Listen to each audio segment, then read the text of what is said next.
My name is Maxine Toya, and I am fourth generation potters. My name is Mia Toya. I am fifth generation potter from Jemez, Pueblo. I started making pottery when I was probably about 2 or 3 years old because I was raised around clay and pottery making.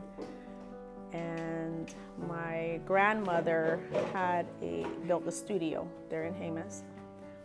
And we would go to her studio to work on pottery, and I started with making snakes or just rolling the clay or making owls. It's a long-standing tradition now.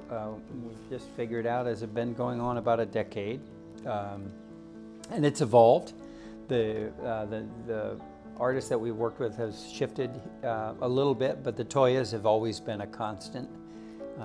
Initially Maxine and Dominique came, and then Mia joined a couple years later.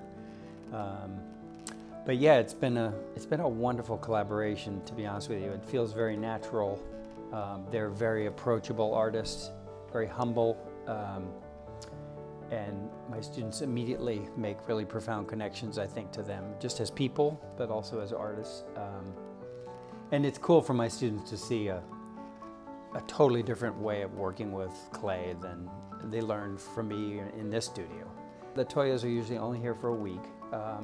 They send their clay out ahead of time, and their clay is really a unique material. So I introduce their process, the Toyas process, and their materials to my students probably a week to 10 days before they come. So the students make their pieces before we come. So by the time we get here, their pieces are dry.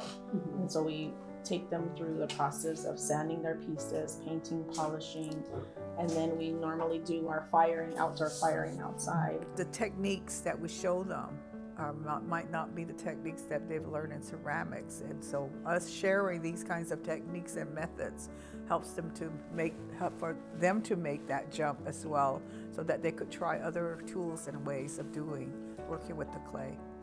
And the clays are so different. The clay that they use here in the class is very different from the clay that we have. Ours is very porous. Our clay is very porous, and ceramic clay is very dense. I do talk with my students a little bit before the artists come about the difference between cultural appreciation and cultural appropriation, and I say, we're going to be using their materials, doing their process in the spirit of cultural appreciation. Right? We're not trying to take anything from them, just learn from them. For many students, and I'll count myself in this, I've collaborated with them for 10 years, but when I first worked with them, that was, to be honest with you, like my first close interaction with a native person, and there's just something really valuable about that. The way they pass on this work is so important, and I think it's really interesting to hear how they call themselves, or I would believe me as like a 5th generation potter, or Maxine's 4th generation. Like, they've passed down these techniques for so long, and they've kept the tradition alive so well. They get to meet these people who come from a different culture and help them to see, this is the kind of life that, and we share stories with them. And they share their stories with us too, and you start to establish just very close connection.